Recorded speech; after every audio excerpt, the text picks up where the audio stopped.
ভারতে কি করতে চাচ্ছে ককরোচ জনতা পার্টি সিজেপি? শুধুই কি তারা শিক্ষামন্ত্রীর পদত্যাগ চাচ্ছে? তাদের পরবর্তী কর্মসূচি কি হতে পারে? আসসালামু আলাইকুম দর্শক, চোখ রাখুন বার্তা বিকাশে, সাথে থাকুন সাবস্ক্রাইব করে। ককরোচ আতঙ্কে মোদির ঘুম হারাম। ভারতের তরুণ প্রজন্মের ক্ষোভ ঘিরে সামাজিক মাধ্যমে শুরু হওয়া এক ব্যঙ্গাত্মক উদ্যোগ এখন জাতীয় রাজনীতিতে আলোড়ন তুলেছে। বেকারত্বের ঊর্ধ্বগতি এবং শিক্ষা ব্যবস্থার ধারাবাহিক অনিয়মে হতাশ যুবকদের সমর্থনে গড়ে ওঠা কাল্পনিক সংগঠন ককরোচ জনতা পার্টি সিজেপি, যাকে অনেকে তেলাপোকা পার্টি নামে ডাকছেন, অল্প সময়ে ব্যাপক আলোচনার কেন্দ্রে চলে এসেছে। মাত্র কয়েক সপ্তাহের ব্যবধানে ইনস্টাগ্রামে সিজেপির অনুসারীর সংখ্যা 2,20,00,000 ছাড়িয়ে গেছে, যা ক্ষমতাসীন ভারতীয় জনতা পার্টির অফিসিয়াল অ্যাকাউন্টের ফলোয়ারের সংখ্যাকেও ছাড়িয়ে গেছে বলে দাবি করা হচ্ছে।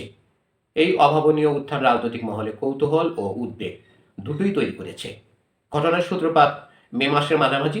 সুপ্রিম কোর্টের বিচারপতি সূর্যকান্ত এক শুনানির সময় কিছু বেকার যুবককে পরজীবী ও তেলাপোকার সঙ্গে তুলনা করেছেন। এমন অভিযোগ সামাজিক মাধ্যমে ছড়িয়ে পড়ে। পরে তিনি বলেন তার মন্তব্যকে ভুলভাবে ব্যাখ্যা করা হয়েছে, কিন্তু ততক্ষণে ক্ষুব্ধ তরুণদের প্রতিক্রিয়া তীব্র আকার নেয়। এই ক্ষোভকে প্রতীক রূপ দেন মার্কিন যুক্তরাষ্ট্রের বোস্টন ইউনিভার্সিটির গ্র্যাজুয়েট ও রাজনৈতিক যোগাযোগ কৌশলবিদ অভিজিৎ দীপক। ব্যঙ্গের সুরে তিনি ককরোচ জনতা পার্টি নামে একটি ওয়েবসাইট ও সোশ্যাল মিডিয়া প্ল্যাটফর্ম চালু করেন। সেখানে অবহেলিত বেকার ও হতাশ তরুণদের পক্ষে কণ্ঠস্বর তোলার ঘোষণা দেওয়া হয়। অল্প সময়ে সেটি ভাইরাল হয়ে পড়ে। অনলাইন জনপ্রিয়তা দ্রুত বাস্তব রূপ নেয়।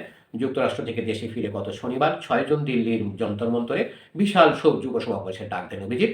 সাম্প্রতিক বিভিন্ন প্রতিযোগিতামূলক পরীক্ষার প্রশ্নপত্র ফাঁস, শিক্ষা ব্যবস্থার অনিয়মের প্রতিবাদে আয়োজিত এই কর্মসূচিতে শিক্ষামন্ত্রী ধর্মেন্দ্র প্রধানের পদত্যাগ দাবি উঠে।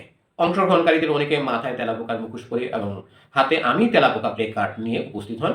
অনলাইনের সমর্থন যে বাস্তব রাজনৈতিক জমিনেও প্রভাব ফেলতে পারে, এই সমাবেশ ছিল তার প্রথম বড় প্রমাণ।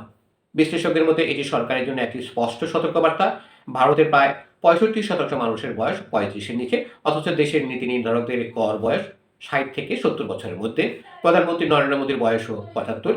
এই প্রজন্মগত ব্যবধান রাজনীতির সঙ্গে তরুণ সমাজের দূরত্বকে বাড়িয়েছে বলেই মনে করছেন অনেকে। অর্থনীতির আকার বড় হলেও উচ্চশিক্ষিত যুবকদের মধ্যে বেকারত্বের হার প্রায় 29% পৌঁছেছে বলে বিভিন্ন প্রতিবেদনে উল্লেখ করা হয়েছে। এর সঙ্গে বারবার প্রশ্নপত্র ফাঁসের ঘটনা তরুণদের ভবিষ্যৎ নিয়ে অনিশ্চয়তা আরও বাড়িয়েছে।